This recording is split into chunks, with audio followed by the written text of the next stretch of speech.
देवनागरी लिपि का उद्भव मूल रूप से किस लिपि से हुआ है, यह प्रश्न आपने देना है। उत्तर इसका मूल रूप से किस लिपि से हुआ है, कुटिल लिपि, गुप्त लिपि, ब्राह्मी लिपि या ब्राह्मी लिपि दक्षिण शैली।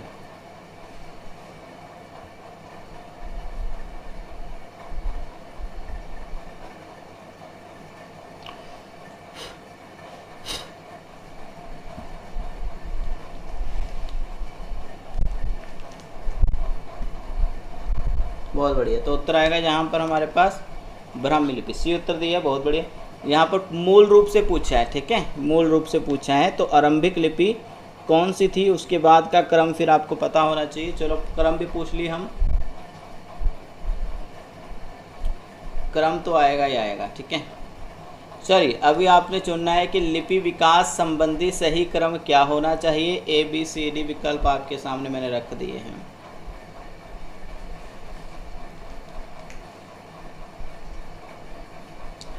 सबसे पहले आएगी हमारी ब्राह्मी लिपि, तो ए और डी में से कोई एक सही हो सकता है, और आप लोग उत्तर दे रहे हैं कि सर डी उत्तर, ए उत्तर आएगा बिल्कुल सही, दूसरे का ए। पहले ब्राह्मी, फिर गुप्त लिपि, फिर कुटिल लिपि, फिर उसके आगे दो श्रेणियां हो जाती हैं, एक शारदा लिपि और एक प्राचीन नागरी लिपि, ठीक है। प्राचीन नागरी लिपि के पूर्व पश्चिमी रूप से हमें ये देवनागरी मिलती हैं। कौन सी भाषा देवनागरी लिपि में नहीं लिखी जाती है, संस्कृत, मराठी, उड़िया, कोंकणी। अभी ये वाला मैंने नहीं करवाया, बस आपकी जनरल नॉलेज से मैं प्रश्न पूछा हूँ, आशा करता हूँ कि ये प्रश्न आपको आता हो। तीसरा प्रश्न, उत्तर क्या है, तो उत्तर आएगा उड़िया।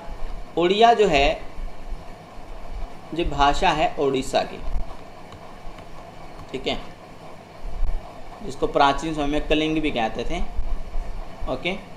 ये आज के समय में जो लिपि है, ये आधुनिक लिपियों में से गिनी जाती है, उड़िया लिपि ही कहा जाता है इसको।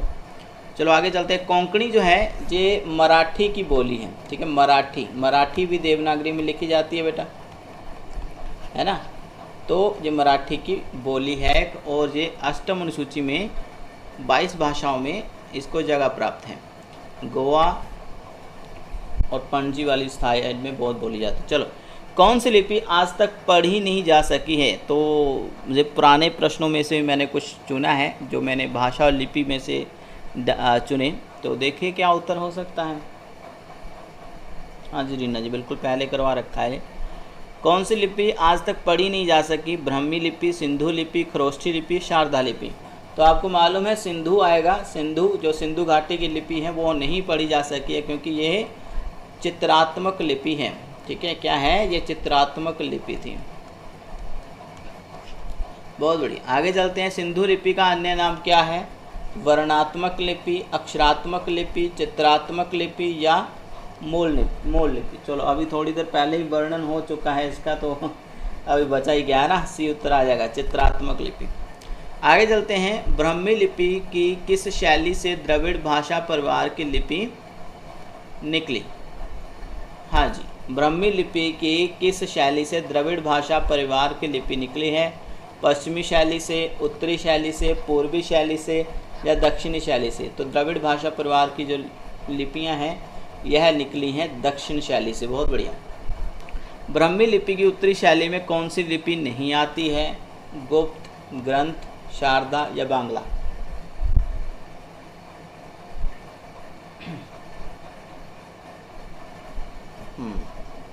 तो उत्तर आएगा यहाँ पर ब्राह्मी लिपि की उत्तरी शैली में कौन सी लिपि नहीं आती है, तो ग्रंथ लिपि नहीं आती है, ठीक है, ये आपकी दक्षिणी शैली में मिलती है। चलो आगे देखते हैं।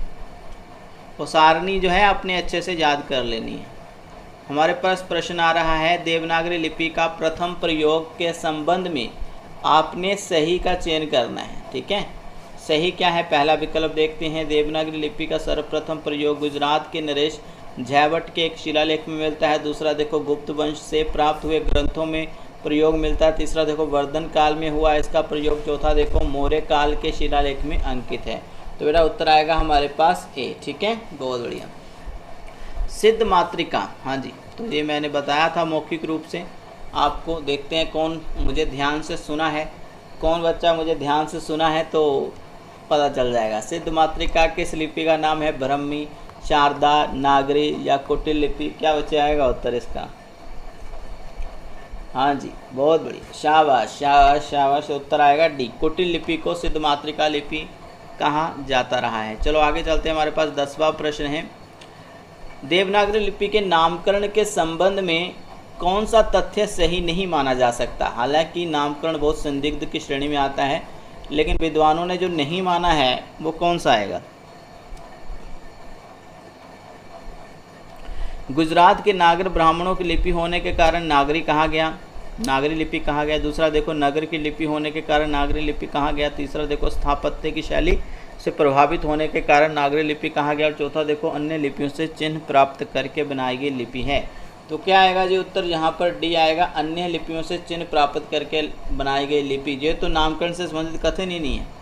ठीक है, आगे चलते हैं, हमारे पास आ रहा है लिपि क्या है? मौखिक रूप है, लिखित रूप है, ध्वनि संकेत है या उपरोक्त सभी सही है?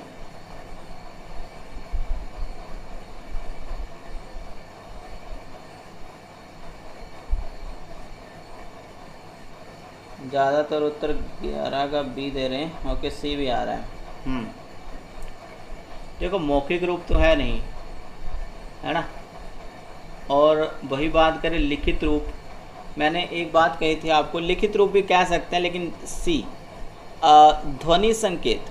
ठीक है, देखो पहली बात तो लिखना, लिख तो मैं जे भी रहा हूँ, ठीक है, लिख तो जे भी रहा हूँ, जे भी लिख ही रहा हूँ मैं, है ना। ये लकीर मार दी है मैंने, जे भी लिख ही रहा हूँ, ये भी लिख ही रहा हूँ। ये क्या मैं आवाज़ निकाल रहा हूँ? लिख ही रहा हूँ मैं। अभी दिक्कत पता क्या है, चुनना कैसे आपने इसको। ध्वनि संकेत क्या है कि मैं जो भाषा बोल रहा हूँ, ठीक है, मैं जो भाषा बोल रहा हूँ उसको लिख कर कैसे बोलूँ, तो वह ध्वनि संकेतों से बोलूँगा। ध्वनि संकेत आपके वर्ण होते हैं, उन वर्णों को आपस में जोड़ेंगे, तो उत्तर सी आएगा। ओके, आगे चलते हैं, हमारे पास सी ना हो फिर हम बी ले सकते हैं, तो प्राथमिकता सी को देंगे। हमारे पास आ रहा है 12वां प्रश्न। 12वां प्रश्न क्या है बेटा, देख लेते हैं। हिंदी देवनागरी लिपि में, अंग्रेजी वर्ण लिपि में, अच्छा हमें संग चुनना है। हिंदी देवनागरी लिपि में, अंग्रेजी रोमन लिपि में, उर्दू गुजराती लिपि में, पंजाबी गुरमुखी। आसान प्रश्न आ गया। उर्दू तो भाई फारसी में है। आगे चलते हैं, हमारे पास प्रश्न आ रहा है। आजकल देवनागरी की जो वर्णमाला प्रचलित है वह डैश शती में स्थिर हो गई थी। रिक्त स्थान भरना है बेटा। 9वीं शताब्दी में स्थिर हो गई थी, 11वीं शताब्दी में स्थिर हो गई थी, 14वीं शताब्दी, सॉरी 13वीं शताब्दी या 14वीं शताब्दी में। 13वें का उत्तर क्या चुनोगे जी? शाबाश, तो उत्तर चुन रहे हैं आप लोग कि सर ये तो आना चाहिए उत्तर बी। बिल्कुल, मैंने कहा था 11वीं शताब्दी तक ये स्थिर हो गया थी वर्णमाला, और 15वीं शताब्दी तक आते आते इसमें सौंदर्य होता रहा। ठीक है, सौंदर्य रूप इसमें बनता रहा, लेकिन 11वीं तक जो स्थिर हो गया था, उसके आगे तो इसकी सुंदरता पर काम किया जाने लगा। लेकिन हाँ, जो पुरानी नागरी हमें मिलते हैं, पुरानी नागरी के सबूत याद रखना बेटा, पुरानी नागरी या नागरी के पहले सबूत जो है वो पुख्ता तौर पर हमें 9वीं शताब्दी में मिले थे, और पहले सबूत जो हमें मिले थे वो जैवट के शिलालेख में। शिरोरेखा विहीन लिपि कौन सी है जिसमें शिरोरेखा नहीं चलती? जिसमें कोई आप शब्द लिखो तो उसके ऊपर हम लाइन नहीं डालते हैं, तो कौन सी ऐसी लिपि है? तो याद रखें वह गुजराती लिपि है। सबूत आपके पीछे मैंने रखे थे। नंदी नागरी लिपि किसे कहा जा सकता है? देवनागरी, प्राचीन द्राविड़ लिपियाँ, गुजराती लिपि या फिर गुरुमुखी लिपि? नंदी नागरी लिपि,